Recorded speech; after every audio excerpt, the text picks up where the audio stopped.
కాదు. ఎందుకంటే ఆ ప్రేమ అభిమానం ఉంది కాబట్టి ఈరోజు అంతమంది కథలు వచ్చారు. పక్కన మన జనసేన వాళ్ళు కూడా చాలా మంది పార్టిసిపేట్ చేస్తారు.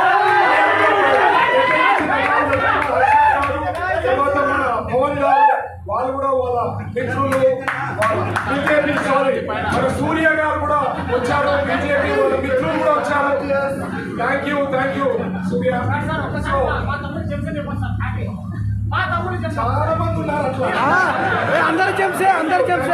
సో నేను చెప్పేది అంటే ప్రతి ఒక్కరు కార్యకర్తలు, సీనియర్ నాయకులు అందరూ పాల్గొన్నారు కానీ వాళ్ళందరూ కూడా ప్రత్యేకించిన వాళ్ళు.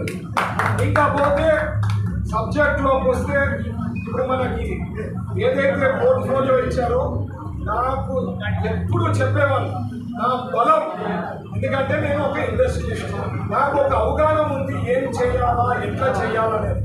సార్ గుర్తించి ఆ పదిని ఇవ్వడము, ఆ పోర్ట్ఫోలియో ఇవ్వడం అనేది నిజంగా సో హ్యాపీ. ఎందుకంటే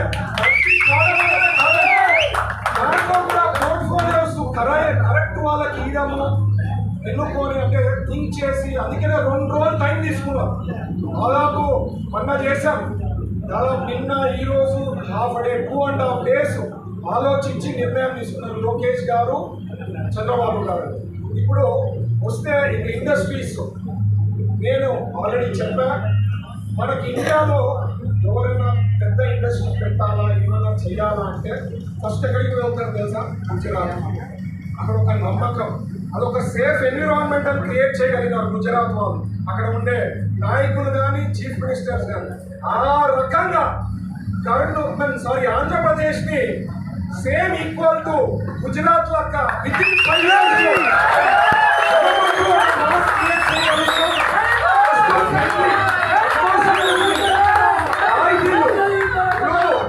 చాలా గవర్నమెంట్స్ మీరు చూస్తే రాయితీలు ఇస్తారు, రాయితీలు చూసి ఇండస్ట్రీస్ వస్తాయి. బట్ అది ఏమవుతుందంటే రాయితీలు రావు. తర్వాత పీపీఐ చేస్తారు, మీకు గుర్తుందో లేదో, లాస్ట్ టైం ప్రభుత్వం వచ్చిన with in 3 months 6 months PPI రద్దు చేసినారు. పీపీఐ రద్దు చేయడం అంటే ఇంక అంతకన్నా అన్యాయం ఉండదు. సో అందరూ భయపడిపోయినారు, ఆంధ్రప్రదేశ్లో పెట్టుబడులు పెట్టాలంటే అందరూ భయపడిపోయినారు. సో ఇవన్నీ కూడా ఫస్ట్ నేనేం చేస్తానంటే ఫస్ట్ ఇండస్ట్రీస్లతో మాట్లాడి అందరితో ఏం ప్రాబ్లమ్స్, ఏం ఇష్యూస్, ఎట్లా ఎక్స్పాన్షన్ చేస్తారు, ఇక్కడ ఈ ఎక్స్పాన్షన్సే కాదు అది కాక ఇండస్ట్రీస్ కొత్తది కావాలంటే ఏమి వాళ్ళతో మాట్లాడి ఒక రోడ్ మ్యాప్ క్రియేట్ చేసి ఇక్కడే కాదు ఆంధ్రప్రదేశ్లో ఎక్కడెక్కడ ఏమి అంటే ఎక్కడ బాగా అనుకూలం ఉంటుంది, రా మెటీరియల్స్ అవైలబిలిటీ ఎక్కడ బాగుంటుంది, ఇవన్నీ చూసుకొని ఆ ఇండస్ట్రీస్ వచ్చేదానికి ఫుల్ ప్రయత్నిస్తాను. అలాగే నేను చెప్పినట్లు ఇప్పుడు మన శ్యామ్ గారు కానీ లేదా ఆదూరు మన ఇన్ఛార్జ్ గారు కానీ వాళ్ళు ఏం చెప్పారంటే ఆలూరు అడిగారు, నాకు కోడమూరు అడిగారు. సో ఇక్కడ సబ్జెక్ట్ ఏమంటే ఒక కియా ఫ్యాక్టరీ అనంతపూర్ని రూపురేఖలే మార్చేసి టోటల్ డిస్ట్రిక్ట్ ఒకే ఒక పెద్ద ఇండస్ట్రీ. ఇప్పుడు ఇక్కడ కూడా నాకు కావాలా కర్నూలు అంటే నాకు ల్యాండే లేదు, నాకు ఎక్కడుంది పక్కన ఎక్కడ వస్తుందని ధాన్యంలో వస్తుంది. బట్ అయినా ఇండస్ట్రీస్ తెస్తే total combine district growth factor అనేది వచ్చేదానికి గొప్ప అవకాశం ఉంది. ఆల్రెడీ చంద్రబాబు గారు మనకి ఇండస్ట్రియల్ జోన్ చేయడం జరిగింది, ఎయిర్పోర్ట్ వచ్చింది.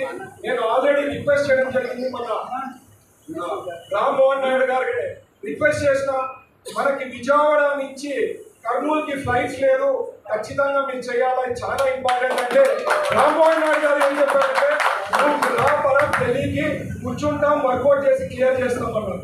అదే కాకుండా నైట్ ల్యాండింగ్ కూడా ఇవన్నీ చాలా ఇంపార్టెంట్.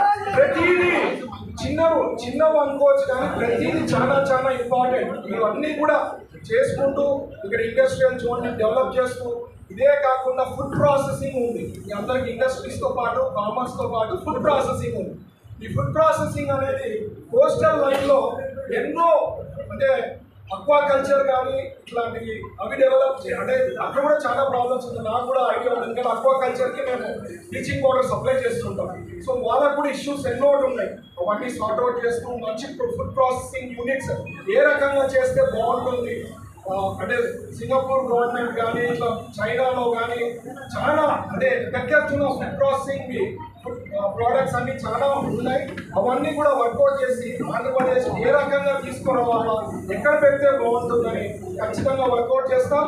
బట్ ఏది కూడా మ్యాజిక్ షో కాదు, మాయాబజార్ కాదు, స్టెప్ బై స్టెప్ చేస్తాము. ఇదే కాకుండా కర్నూలు డిస్ట్రిక్ట్ లో ఎన్నో ప్రాబ్లమ్స్ లైక్ నీళ్ళ సమస్య. కర్నూలే తీసుకోండి, తుంగభద్ర ఉంది, కేసీ కెనాల్ ఉంది, మంత్రి ఉంది, బట్ నీళ్ళ సమస్య భయంకరంగా ఉంది. ఎందుకంటే లాస్ట్ దాదాపు సార్ ఫస్ట్ టైం విజయ్ దేశ్ గారు ఎమ్మెల్యేగా అయినప్పుడు సమ్మర్ స్టోరేజ్ అయింది.